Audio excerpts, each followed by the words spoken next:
So our mental state theory of belief, mental state theory of belief, it needs to be examined a bit, right? It's not self-evident that this is necessarily the case because I raised the issue of the polygraph, that there's a kind of physical reaction that we have, like a visceral reaction to truth, falsity, and even questions of belief. So it seems to be a little murkier. Plato and Freud seem to be on the right track here.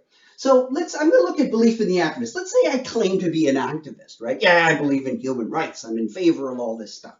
And you go, well, that's very nice. And let's go to a march, or let's go. And I say, oh, I can't go to the march this Saturday. I'm busy.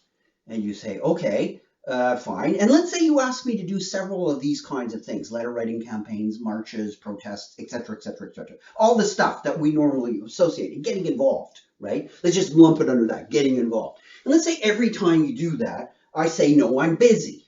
And then you start questioning me. You say, well, what are you doing? And let's say it turns out that every time I'm not doing activist stuff, I'm doing just nothing. I'm just hanging around, surfing the net or doing whatever, maybe I'm just watching cartoons or having a snack or even maybe I'm mowing my lawn. So you can mow your lawn any time. You don't have to mow it just at the time of the march. Stop mowing your lawn and come to the march. And so every time you try to get me involved, I'm not. And I'm not really having any reason that you would say, yeah, that's a great reason, like, you're sick or you're looking after children or whatever.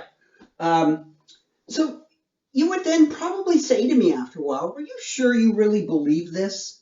Like, so what you're doing now is I could be looking into my own mind perhaps and having that mental coloring or whatever, and I could claim it. You might not know. You might say, well, I don't think you really have that mental coloring. Or you might say something like, well, maybe your mental coloring is not right. I don't know. You'd probably be very puzzled. And I think rightly so. So then you might say something like, well, I don't think, and I'm not believing you when you say you believe in human rights. And so you might want to just back it right up and say, I think there's a problem here. And it's not necessarily with let's say, me or whatever. It might be a problem of how we defined our terms. And you might say something like, you know what? I'm going to dump this mental state theory of beliefs, that mental states are just, beliefs are mental states coloring propositions. Forget it.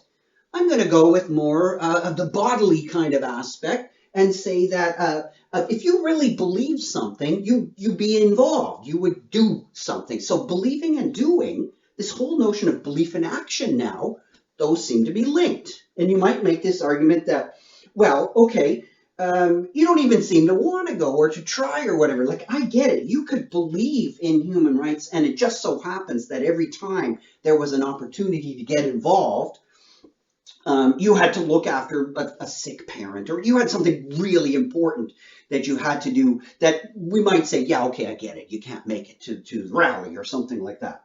So you might move more away from this mental coloring to this dispositions to action. Like, you certainly it's that feeling you're going to go. So it's more of a kind of like a kind of intense feeling, like a bodily feeling. And if nothing gets in your way, you're going to that march, right? Unless something really important gets in the way, and it'd have to be really important. Mowing your lawn, yeah, you got to do it, but you would put it aside to go on the march.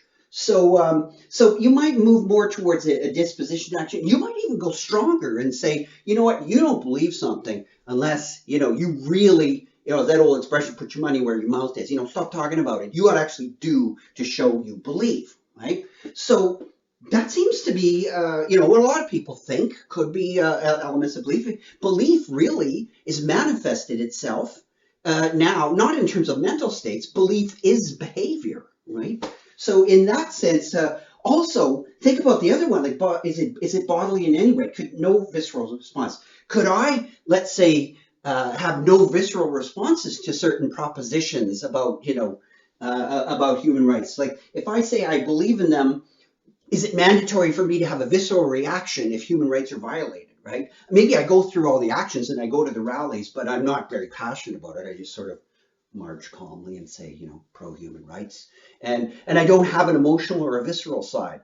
you might say you're not even manifesting all the proper behaviors. So what do we exactly mean by the behaviors now? So is it just simply going, right? So what about maybe I just like the exercise. That's why I went to all those marches. I got a good walk in, things like that. So how do we start unpacking it now if we look at the problems with belief in terms of actions?